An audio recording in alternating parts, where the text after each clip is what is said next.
Suot nga dagan sa trapiko sa Kugod Market sa Cagayan de Oro City matag gabi ang kalbaryo sa mga motorista ug pedestrian.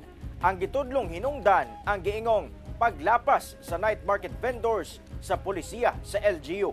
Ani ang report. Sa gunsong operasyon, gilusad sa mga personahe sa Night Market Management Committee sa Cagayan de Oro City LGU sa palibot sa Kugon Market sa syudad. Kinihuman nga nadawat ang reklamo sa mga motorista o pedestrian sa katrapik sa lugar, ilabi na matag rush hour. Matod sa LGU, gawas sa kadaghan sa mga motorista nga moagi sa lugar, nakita sab nila ang kalapasan sa ambulant night market vendors. Na may lugar nga gigahin para sa ila, pero mugawas man gid sila sa ilang gahin nga lugar.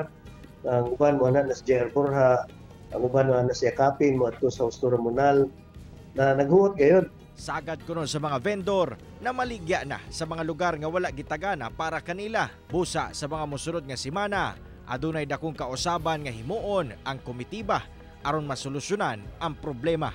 Para magklaruhay nga kadtong masupakon gayon, atong tagtangan sa pribilehiyo nga pagbaligya sa night market.